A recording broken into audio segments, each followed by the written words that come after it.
네, 안녕하세요. 한미일 삼각 안보 체제가 본격화되는 것과 맞물려서 일본이 중국 코앞에서, 정말 코앞입니다. 중국 코앞에서 무지막지한 군사력을 강화하기 시작했습니다. 오늘 그 같은 사정을 살펴보도록 하겠습니다. 언론 보도에 의하면 일본 오키나와 열도 그 부근에 이제 Patriot Capability 3, PAC3라 그러죠. PAC3, 그러니까 페이트리어트 미사일 중에 이제 제일 신형이죠. PAC3 방공 시스템을 설치했다 이렇게 나옵니다. 그래서 이게 오키나와 열도인가 하고 보면 오키나와 열도 길잖아요. 수백 킬로란 말이죠. 이게 미야코, 이시가키, 요나군입니다. 이 섬 세 개가. 그러면서 이게 쭈뼛하고 머리가 올라오는 거예요. 예를 들어서 요나군이가 되면 이게 대만 북단하고 거리가 100km가 훨씬 안 돼요. 몇십 킬로밖에 안 돼요, 요나군이가. 이시가키가 한 100km 될 겁니다. 미야코도 얼마 멀지 않아요. 저 중에서 제일 큰 섬이 미야코이기 때문에 저는 저거를 아마 큰 섬이 미야코일 겁니다. 저는 편의상 미야코 삼형제라고 부르는데 저게 오키나와 열도 중에 중국과 제일 가까운 세 개의 섬입니다. 거기에 페이트리어트 방공 시스템을 갖다 놓은 거예요. 자, 일단 페이트리어트 3 탄도 요격 미사일, 이거 뭐 좋은 시스템이죠. 예. 그 중에서 이제 MSE 모델, 미사일 세그먼트 인핸스먼트, 제일 강력한 모델은 사거리가 90km고요. 최대 상승 고도는 40km, 최적 요격 고도가 30km입니다. 이게 일본의 주력 MD 체제죠. 그래서 이것이 아까 말씀드린, 그러니까 북동쪽서부터 차례로 내려가는 거예요. 미야코, 이시가키, 요나구니, 이 세 섬에 페이트리어트가 배치됐다. 이거는 한마디로 중국 코앞에다 대고 막강한 미사일 MD 방공 시스템을 깔은 겁니다. 탄도미사일까지 요격할 수 있는 방공 시스템을 깐 거예요. 상당히 도전적인, 도발적인 그런 행위죠. 센 행위입니다. 셉니다. 여기서 잠시 세뇌 탈출 자유 구독료 부탁 말씀 올리겠습니다. 아시다시피 세뇌 탈출은 광고가 잘 붙지 않습니다. 붙더라도 천천히 붙는 경향이 있습니다. 도와주시면 보다 좋은 컨텐츠로 찾아뵙는데 커다란 힘이 되겠습니다. 감사합니다.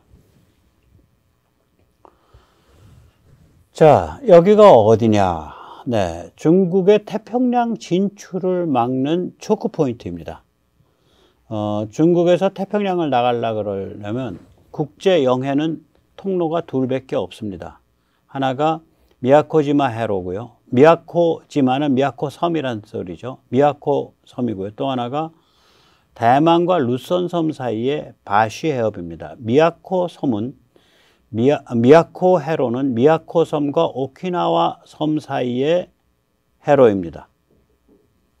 자, 여기 그림을 가만히 들여다보시면 이 오키나와 열도가 서남쪽으로 쭉 뻗어 내려가서 대만에 거의 맞닿아 가지고 일본 섬이 3개가 있거든요. 그래서 북동에서부터 일본에서 뻗어간 방향에서 보면 미야코, 그 다음에 이시가키, 그 다음에 요나군입니다. 이 세 섬에 지금 일본이 군사력을 어마무시하게 강화하기 시작했습니다. 이 세 섬에. 그래서 이게 이제 일본의 아주 강력한 어떤 조치들인데요. 이게 왜 가능하냐. 그리고 이것이 이제 정책적으로는 언급이 됐다 그래도 그 완급이라든지 강도라든지 이게 앞으로 점점 세질 겁니다. 왜 그러냐? 한미일 삼각 안보 체제가 안정화되고 있기 때문에 그렇습니다. 네. 그 다음에 이제 일본이 이 일을 하면서 참 능청맞게 이제 핑계를 대요. 뭐냐면은 공식적인 이유는 이겁니다. 북한 발표에 의하면 북한은 조만간 정찰 위성을 발사한다고 한다. 정찰 위성을 발사하게 되면 로켓 잔해가 이 여러 배들이 다니는 해역에 떨어지기 때문에 이러한 북한 로켓 잔해가 떨어질 때 그 잔해를 공중에서 깨끗이 처리하기 위해서 요격 미사일들을 갖다 놓는 것이다. 북한 로켓 잔해 요격하기 위해서 갖다 놨다예요. 공식적 이유는. 실제로 이제 중국 보고 강력한 메시지를 보내는 거죠. 야, 그래, 우리는 북한 명분으로 너 중국을 겨냥한 군사력을 앞으로 계속 강화할 테니까, 네가 알아서 처신해라. 그 소리예요, 이게. 이거는 아까도 말씀드렸지만, 이게 이제, 그동안 쭉 진행되어 온 일입니다. 그러니까, 윤석열 대통령의 방미와 상관없이 진행되어 왔는데, 이제 그 방미를 기점으로 해서 한미일 삼각안보체제가 한층 더 빨리 강화되는 추세이기 때문에 앞으로 인정사정 없이 오키나와 열도의 군사화가 진행될 것으로 보입니다. 이제 일본도 이게 서둘러서 지금 겹겹 MD를 구축 중이에요. 우리가 이제 천궁, 그 다음에 천궁2, 이것은 뭐 천궁3도 한다 그러던가, 천궁3, 그 다음에 LSAM2, 이렇게 우리가 겹겹 MD를 하듯이 일본도 겹겹 MD인데, 일본이 뭐 집중해서 해오진 않았지만 로켓 기술이 우리보다 한 수 위죠. 사실은 로켓 기술이나 이런 레이더 기술이 한 수 위예요. 그래서 일본이 한 2005년경부터 배치하기 시작한 좋은 그런 적어도, 그러니까 주로 비행기와 순항미사일을 잡는, 그러니까 아이리스-T 같은 성격이죠. 그게 이제 비행기와 순항미사일 잡는 거거든요. 탄도미사일 잡는 게 아니라. 추쌤이라는 게 있습니다. 이때 추는 가운데 중자 중쌤입니다. 일본은 이런 식으로 쌤의 이름을 그렇게 달아요. 단쌤, 탄쌤. 그건 이제 단거리입니다. 우리로 치면 거의 LAMD 비슷해요. 장사정포 요격체계 비슷해요. 3000m 이하예요. 이 추쌤이 이게 타입 3 쌤이라고 보통 03쌤이라고 얘기하는데, 그러니까 03식 쌤이라고 얘기를 하는데, 이건 원래는 이제 비행기와 크루즈 미사일 요격을 하는 거거든요.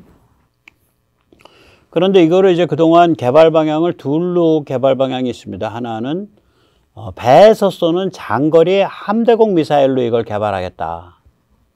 개발 방향 또 하나는 뭐냐면, 이거를 극초음속이 아니라 급초음속이라고 그러는데, 얼마나 급하게 썼는지. 예.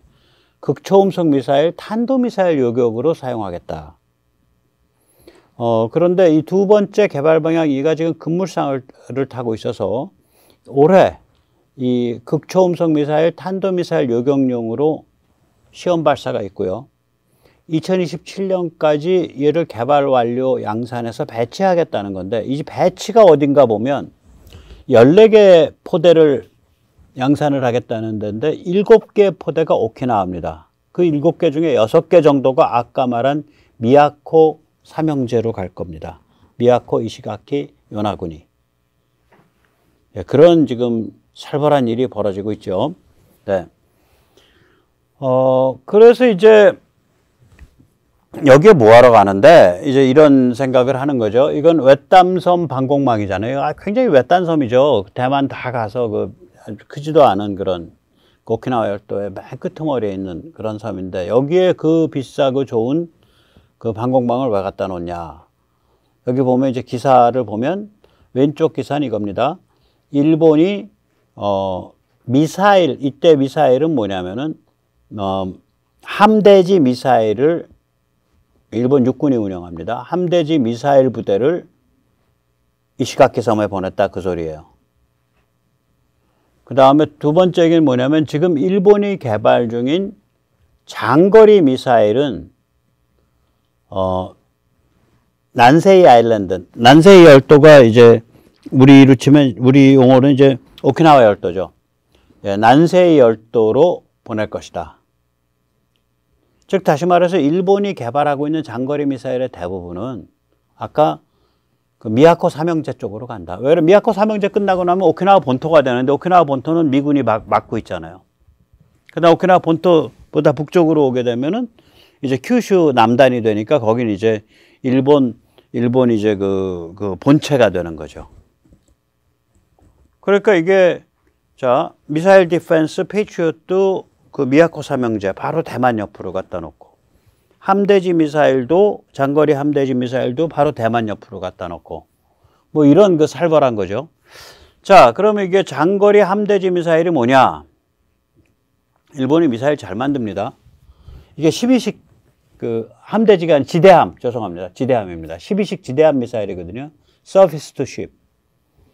이게 요번에 이시가키에 이제 배치가 됐어요. 예. 이게 일본이 개발한 건데요. 12식 그 지대함 미사일인데 이제 로켓처럼 발사는 되지만 중간에 저게 순항 미사일 모드로 바뀔 겁니다. 그래서 사거리가 지금 현재 뭐 200km짜리부터 해서 점점 많아져 갖고 최대 제일 긴 거는 1000km 사거리까지 갖고 있어요. 향후 1500km까지 넓힌다는 거예요. 그럼 아까 말씀드린 미야코 삼형제, 미야코, 이시가키, 요나구니에 팩3를 설치한 것은 뭔가 요격을 방어하겠다는 거잖아요. 뭘 방어하려는데 그거는 지대함 미사일을 방어하겠다는 거예요. 요격을. 그럼 이건 세 가지 정도 의미를 갖거든요. 하나는 일본 본토를 문 앞에서부터 방어하겠다. 또 하나는 대만 인근 해역을 방어하겠다. 아까도 말씀드렸듯이 이시가키가 아마 대만에서 100km 정도밖에 안 떨어져 있어요. 그러니까 거기서 1500km를 가는 순항미사일을 쏠 수 있다는 얘기는 대만 인근 해역은 물론이고 아마 거기서 1500km 가면은 해남도까지 갈걸요? 거의.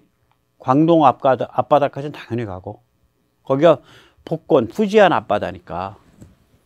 그러니까 이거는 결국은 미야코 물길과 아까 바시 물길을 막겠다는 거예요. 다시 말하자면 미야코 물길이라는 거, 미야코와 오키나와 사이에 태평양으로 나가는 그런, 그러니까 동중국 해 쪽에서는 유일한 길, 그걸 봉쇄할 수 있고, 또 거기서 얼마 안 돼요. 바로 그 바시 물길도 거기도 막고. 그러니까 중국 가두는 그러한 중무장을 하겠다 이렇게 되는 거죠. 자, 이렇게 하니까 이제 밀덕 중에 그 일부 밀덕 하시는 분들이 이제 제가 누구라고 얘기는 안 할게요. 그 썸네일이 이런데 아까 그 미야코 물길이 우리가 이제 그 남중국해나 태평양 나갈 때 많이 쓰는 물길이에요. 우리도 보세요. 아까 그 사진을 보시면, 지도를 보시면, 네. 우리도 여기밖에는 통로가 없는 거예요.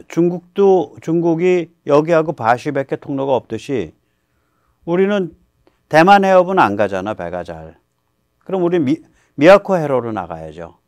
근데 미야코 해로에 대고서 일본이 저렇게 중무장을 하면 결국 미야코 해로라는 건 이쪽으로는 오키나와고 이쪽으로는 미야코 섬이거든요.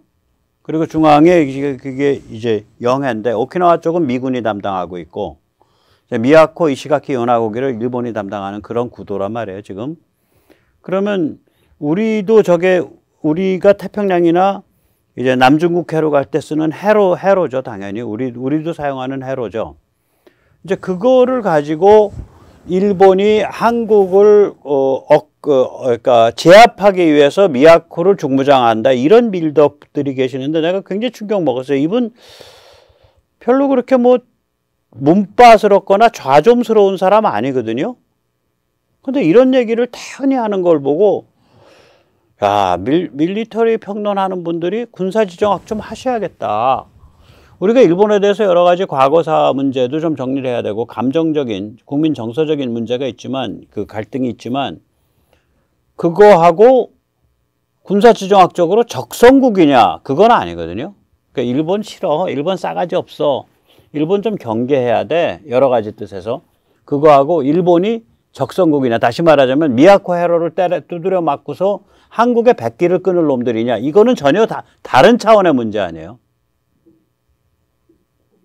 자기 배우자의 인격에 대해서, 인격이라는 건 이제 뭐 배려심이라든지 이해해주는 마음 이런 거에 대해서 섭섭한 마음이 드는 거하고 자기 배우자가 사기꾼이고 가정폭력범이고 살인자고 뭐 이럴 것이다라는 거하고는 얘기가 다른 얘기 아니야. 예를 들면 두 개가 차원이 다르잖아요. 마찬가지로 일본이 수십 년 전의 과거를 가지고 우리랑 많이 엮여 있다.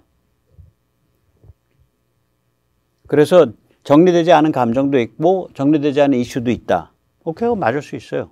저는 수십 년 전이 아니라 저는 오히려 좌빨 그 반일파리들은 얘기도 안 하는 거 얘기하잖아요. 저는 최근 얘기하잖아요. 예를 들어서 그 1980년 정도까지 이어진 그 제일교포 북송, 그게 일본의 가장 최근에 가장 지독한 죄죠. 그리고 2000년경까지 이어진 조총련 방치, 그 다음에 조총련의 북한 송금 방치, 그 다음에 1978년에 있었을 거예요. 일본의 몇 개 주요 섬에 대한 영해 축소에 의해서 동해와 이런 데에 중국 배와 러시아 배가 좀 마음 놓고 돌아다니게 만든 거. 뭐, 그런 거 저는 굉장히 마음에 안 들거든요. 굉장히 그런 게 마음에 안 들어요. 근데, 그런 거 하고, 일본이 국제 해로인데, 미야코 해협이. 그리고 한쪽은 오키나와 섬으로 미군이 주둔하고 있고, 일본은 그 건너편에 미야코 섬에 지금, 미야코 그 아래 이시가키 그 아래 요나군의 군사력을 강화하고 있고, 근데 폭이 몇백 킬로 되는 그 국제 해로를 일본이 닫아갈 것이다. 그러려고 지금 준비하고 있다. 한국을 제압할. 아니, 멀쩡하게 군사평론 하던 사람이 갑자기 이러니까 이게 왜 이래, 이 양반이. 그런 생각이 들고, 그냥 경계심이 팍 드는 거예요. 실망감도 느껴지고.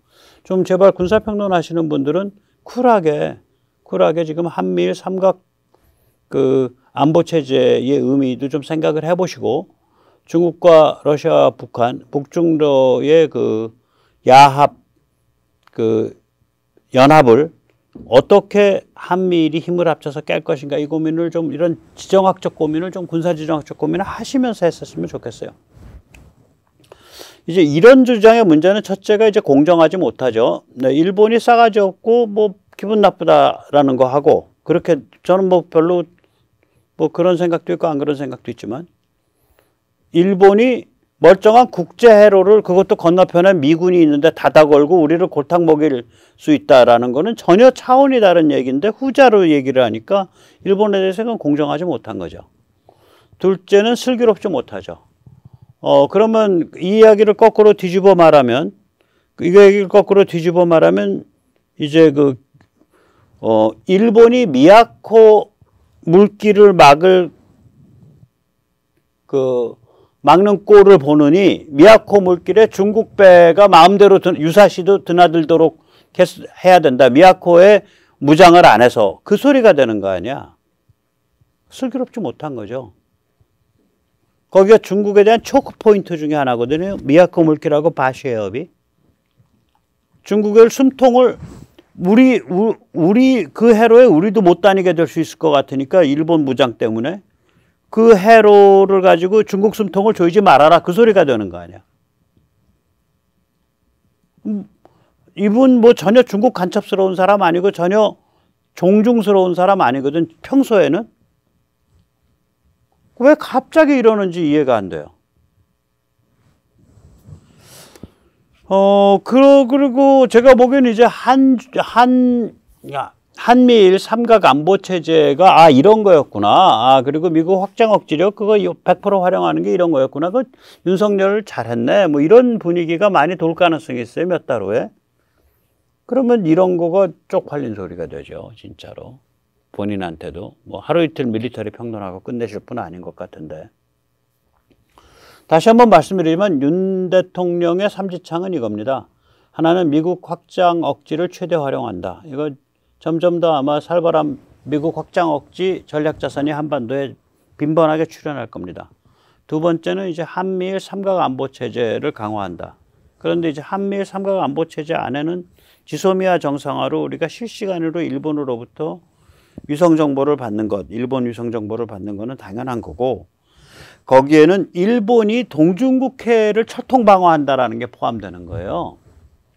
동중국해 철통 방어라는 건 뭐겠어요? 미야코 해협을 철통 때려 맞고 그 다음에 그 앞에서부터 싸운다, 그 소리가 되는 거죠. 그러니까 지금 저 밀리터리 밀리터리 유튜버가 완전히 놓치고 있는 건 뭐냐면, 저 굉장히 많이 보는 분 중에 하나예요. 완전히 놓치고 있는 건 뭐냐면은 한미일 삼각안보 체제의 의미를 완전히 놓치고 있는 거죠. 다시 말하자면 중국을 어떻게 제압 순치할 거냐라는 군사지정학적인 제1명제를 완전히 놓치고 있는 거예요. 그럼 뭐하러 군사평론을 하냐고. 이해가 잘 안 가. 그 다음에 이제 윤 대통령의 삼지창 이 두 개의 바탕을 둬서 북한과 중국에 대해서 당당한 스탠스를 취하겠다. 그거죠.